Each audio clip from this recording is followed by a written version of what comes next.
Okay, I wanted to welcome you to the last few days of class and thank you for hopefully what was a good month, even though we had a hurricane. So, I wanted to just tell you a few words of wisdom, and the full virtual session you'll find already posted, the archive, but I just wanted you to have the opportunity, I guess, to have this interaction since this was our time. And if you have questions as you're finalizing your final project this weekend, feel free to reach out to me as I'll be available to answer some of your questions.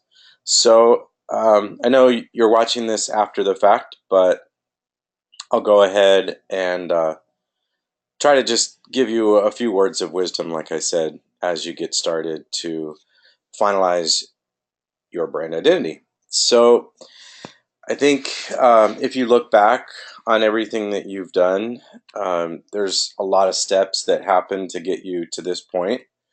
It's not necessarily just jumping in and creating a logo or coming up with a name.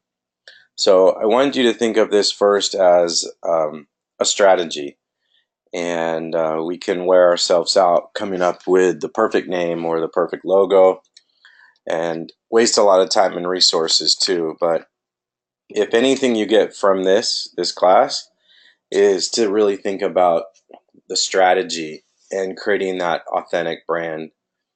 We have a lot of tools. The archetypes is a cool tool to stay on brand, and um, some of the other things that we've worked on as well all help to build that foundation. The creative brief then is a way for everybody to come together and actually decide on what you're trying to accomplish or what the problem is. And so I just wanted to give you an example here so you can see, uh, you know, exactly what you're doing for your projects. Don't make it more than it is. The hard part is sticking to it. The hard part is defining it, sticking to it, and then executing, right? So just having this out there as a way to stay on brand, if you've heard that expression. If you're on brand, you have a goal or a strategy to stick to, and you can apply this to your personal brand as well.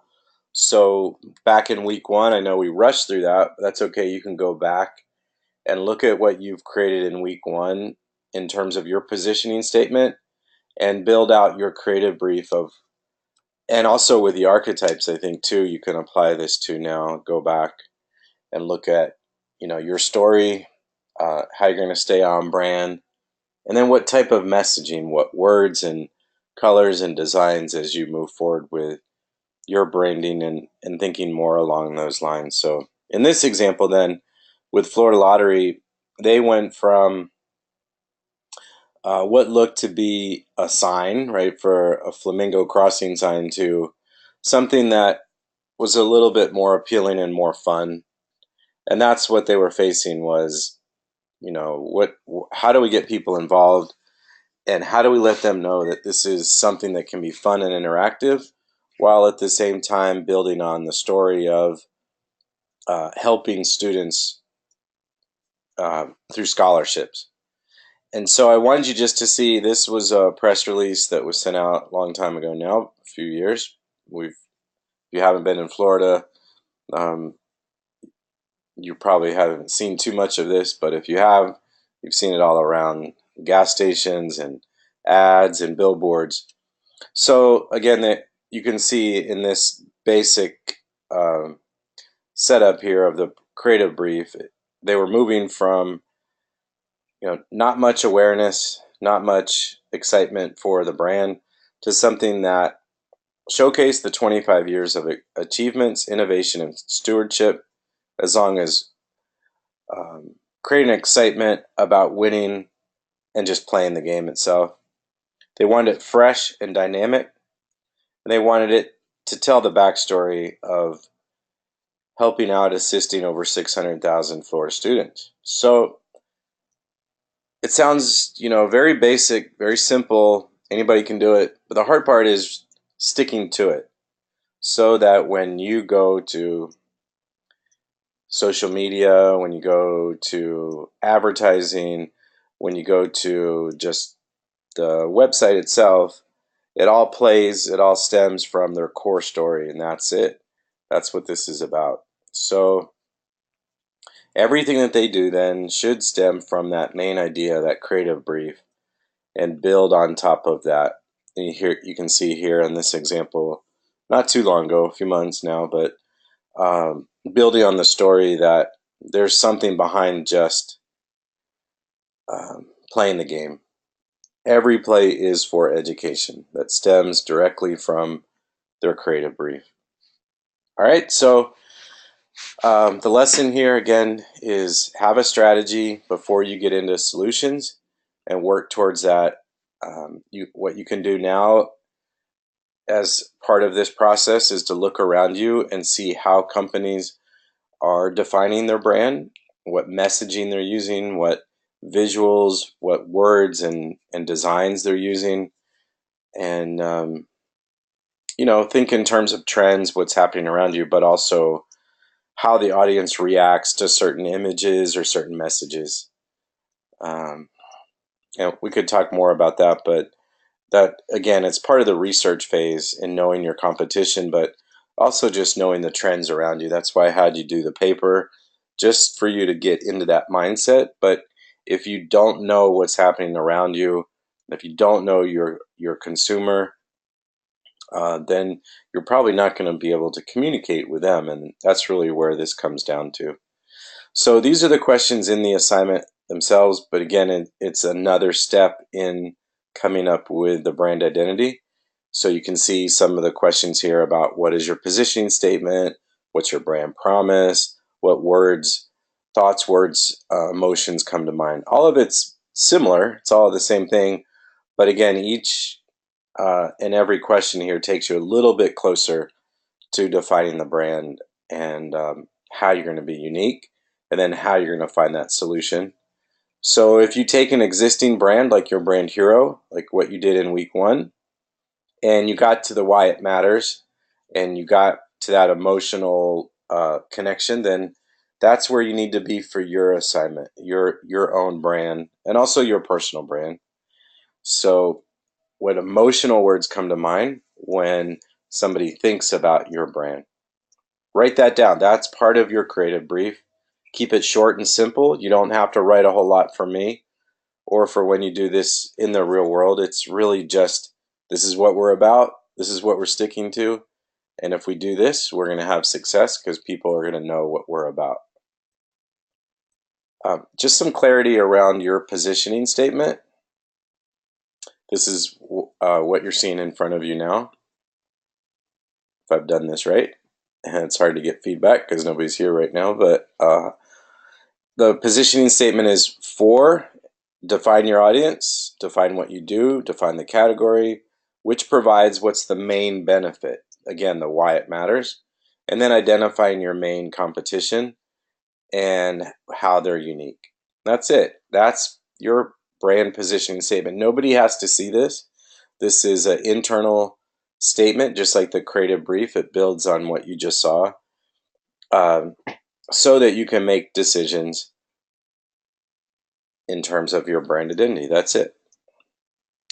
And again, we can look around to see how how the world does it, how these brands do it, how they create connection, how they create community, how they engage their audience, and get ideas from them of what we like and what we would like to do for our own brand. We can also look at the world around us to see what kind of preferences we might have. Uh, Colors, design, shapes, all of that. Again, we can learn a lot. We don't have to reinvent everything, but we can imitate and bring into to what we do like, so that we can make and develop a more interesting and dynamic brand. So it's definitely a good thing to actually document what you're seeing and take notes of what you like around you. If you go to a designer, that's basically what they're going to ask of what I'm asking of you. And so the better you get at defining what's around us already, then the closer you're going to get into coming up with a solution for your own. So coming up with a brand name, uh, there's one thing, again, with the research that hopefully you've touched on through USPTO is just, is it protectable? Are you able to use this as your company's brand name?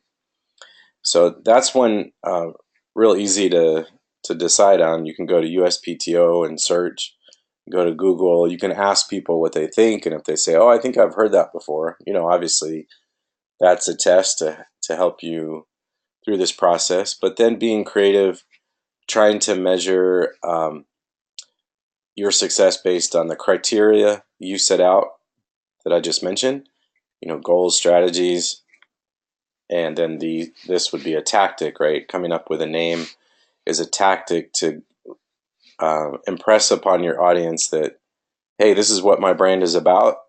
I think you're going to like it. I think you're going to want to spend time with it. And then I think you're going to share it. So it has to be unique. It has to stand out. It has to let people know what it's about. It has to be um, able to be seen in different formats, like on an app or on a billboard or on the storefront.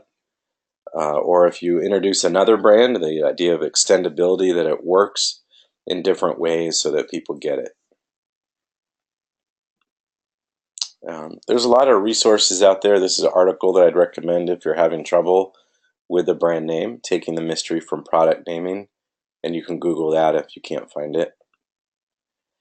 Again, looking at the world around you and just seeing what you like, from colors, designs, shapes, names, it does help a lot, because normally we just don't look at a logo like Converse and say, oh, I like the colors they used in that, or I like the design or the packaging, etc. So just document.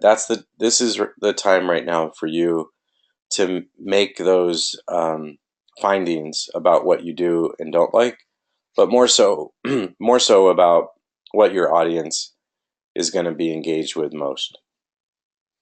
And again, recognizing very distinct um, factors in these brands is very critical. Then from shading, and color, icons, etc. So I want to walk you through some options that you have for coming up with your brand mark. And really the brand mark is everything that's connected to the visual and icon. Could be even sounds. So all of that's part of that brand mark.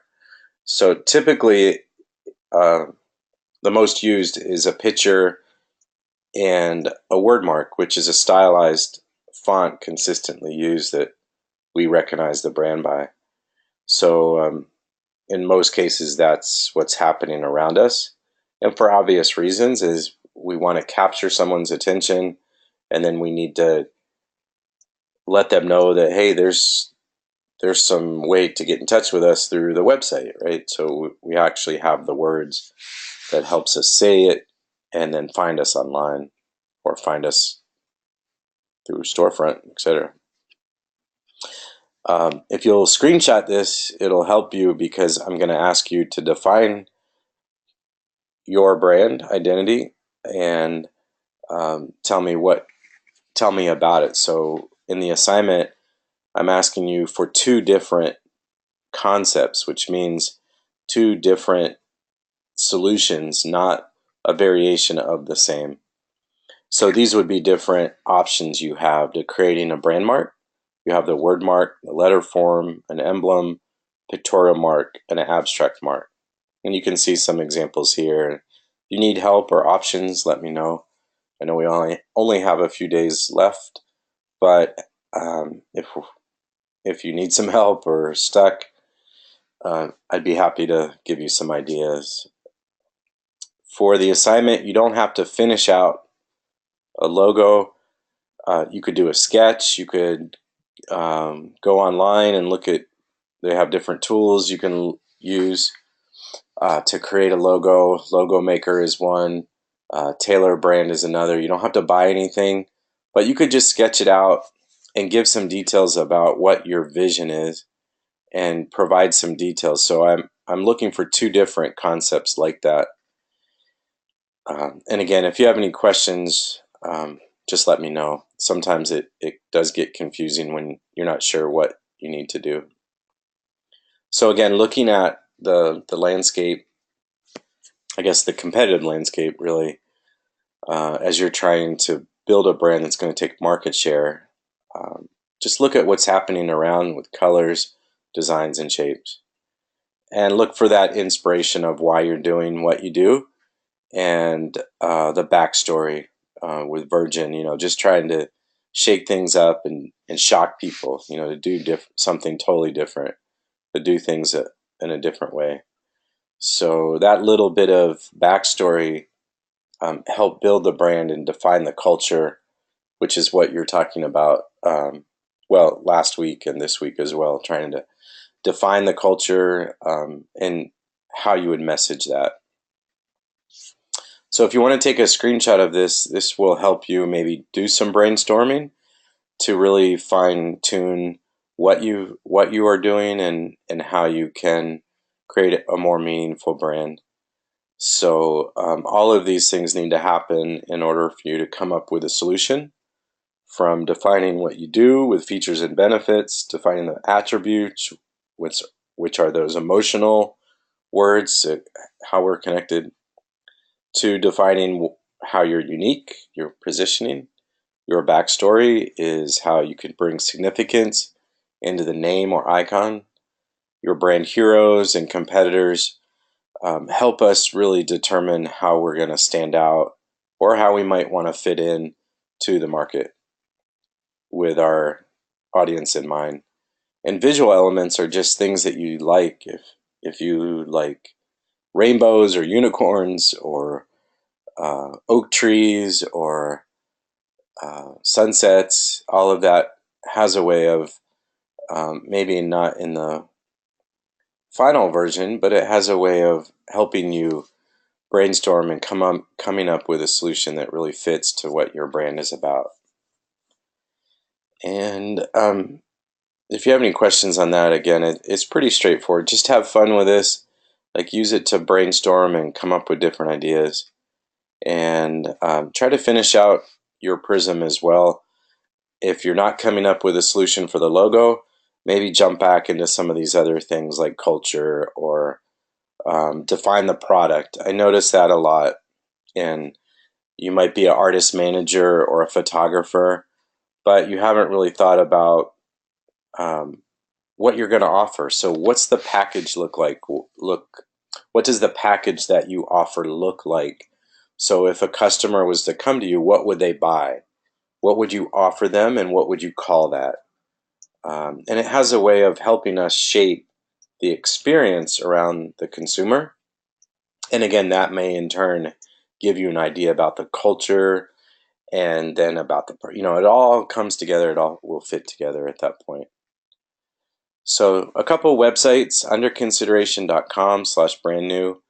It might be worth it if you get stuck just to go on there and just look at what's happening, and you might get some ideas about a logo and about the world around us. So what's happening in the forefront. YouTube just changed its logo. Netflix is doing some things a little different with how they present their colors. I don't know, just look around you. What do you like and what's happening? And again, it might give you some different ideas. A lot of times, like I said, you don't normally just go around looking at, oh, PayPal changed their logo. No, it's there. We look at it and then we're busy Facebooking, or we're busy at work, or we're busy driving. So just take that time to notice and document and decide what you like or don't like. And another website that I would recommend that you look at as well, it's called the Tagline Guru, and you'll find a list of different taglines again, just a reference of what you like, TGpedia. And one of mine that I think about, it's under aspirational.